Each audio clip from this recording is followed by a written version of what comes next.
Bossing mo dyan, bagsak presyo mga paano, wow. Talaga naman na napakagandang napakamura. Ayan na, sige. Ito, naglalagay lang tayo ng pangalan natin. Dito lahat yan.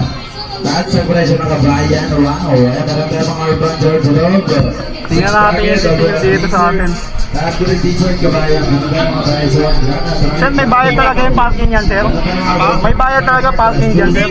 Sabihin nyo lang kung pick up dito. Oo nga, sinisingil ako kanina eh. Ilalabas ko tong video na to eh. Hindi pwede yan, sir.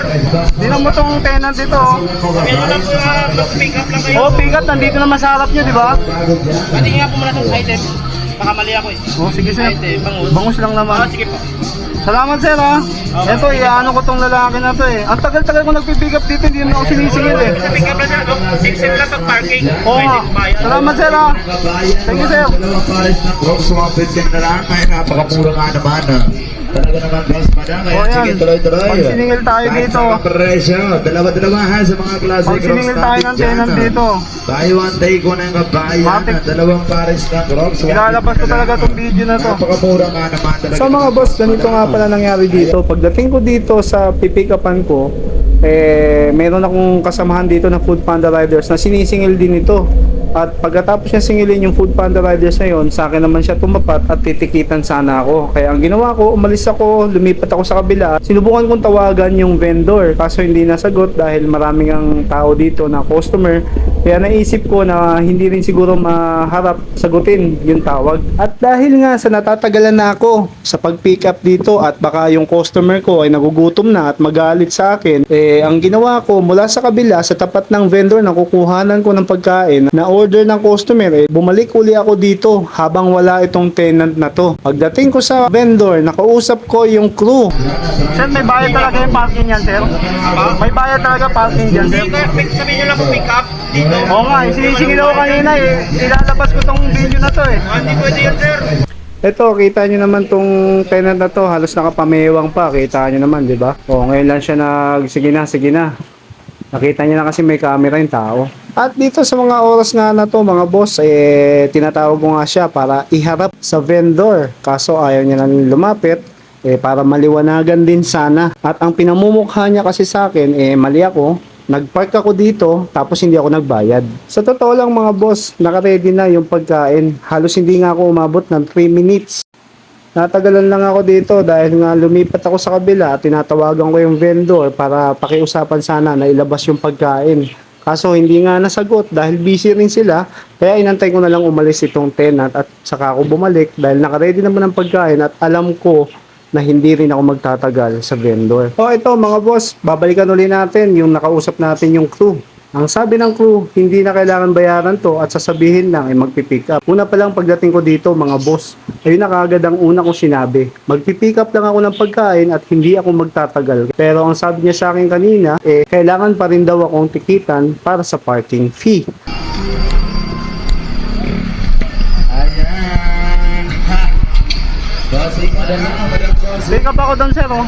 Sige na, tropa. Sinisingil Hindi mo ako na namin kanina eh. sinigil, sige na. Oo, sinisingil mo ako kanina. Ito, naka-video ko, oh. Sinisingil mo ako kanina eh. Ikaw na hindi nagbayad. Ako pa yung mali. Eto mga boss, kaya nga tinatawag ko siya kanina para iharap sa vendor para malaman niya na wala naman talaga dapat parking fee ang food delivery na magpipick up sa harap mismo ng tindahan kasi hindi naman kami magtatagal ng 1 oras or kalahating oras dyan dahil nakaready na yung pagkain. At makikita nyo nga sa video halos 2 minuto lang. Pagpirma ko, nakausap ko ng kaunti yung crew, then umalis na kaagad ako. Pagbalik ko, kita nyo naman, di ba, halos nakapamewang siya sa akin at halos parang napapailing. So yan mga boss, kayo na bahalang humusga. At dito meron nga pala tayong witness dito. Meron akong kasamang Food Panda Riders na tinanong ko pa, legit ba talaga kami magpa-parking fee sa kanya? At yun, harap-harapan niya. Sinagot nga rin ako ng Food Panda Riders kanina na oo. Kaya umalis ako kanina para tawagan na lang rin yung vendor. Dahil yung Food Panda Riders mismo nakita ko, tinikitan niya. At mga boss, dagdag nga lang pala information sa inyo. At kaya hindi ako pumayag na matikitan dito dahil ang parking fee nila is 50 pesos at ang delivery fee ko naman ay 35.80 cent lang. So kaya iisipin mo kung magpa-park ka dito, laking kawalan sa delivery rider yan kasi kagaya na nangyari sa akin, 35.80 lang yung delivery fee. Ibig sabihin, abonado pa. Imbis na kumita, nabawasan pa. Sir, lahat ng pick up sir eh, no? Ganito na lang. Ibig sabihin, Para mali wala pala na ako. tayong pagtatalo. Mali ako sir, magpipick up lang ako. Food delivery lang ako sir eh. Bayad, ganyan ka pa. Huwag kang ganyan, tropa. Ha? Hindi ako nagbayad, kasalanan ko. Hindi nga, okay na. Hindi Okay, na kasalanan ko pala. Sige na, Food sige na. delivery ako sir, ayan o. Sige Kausapin mo na, yan o sir. okay na nga, tropa. Sige na. Kausapin natin yung tenant Hindi yun sir. na nga, wag na nga. Okay na rin. At dito sa mga oras na to, mga boss, kaya ang gusto kong mangyari talaga dito, itong tenant na to, ihaharap ko talaga dapat sa vendor. Dahil ang pinagpipilitan niya is mali ako, hindi nga naman daw kasi ako nagbayad ng parking fee. Samantalang ang sabi naman ng vendor, ng crew, is wala naman talagang dapat bayaran ang delivery rider na magpipick up sa tindahan nila. So, gusto ko sana talagang linawin to, kaso ayaw na itong tenant na to. Ay, ang pinalalabas niya is mali ako, hindi naman po pwede yun. Kaya kayo na po bahala sa mga kapanood ng video na to. Hindi Hindi, ang inaano ko may kasalanan ako sa'yo sir. Sige na. May kasalanan ako sa'yo? Para hindi na tayo magtalo. Hindi, ang tanong ko na sa'yo, may kasalanan ako sa'yo. Wag na nga po, sige Oo. na nga eh. Sige na.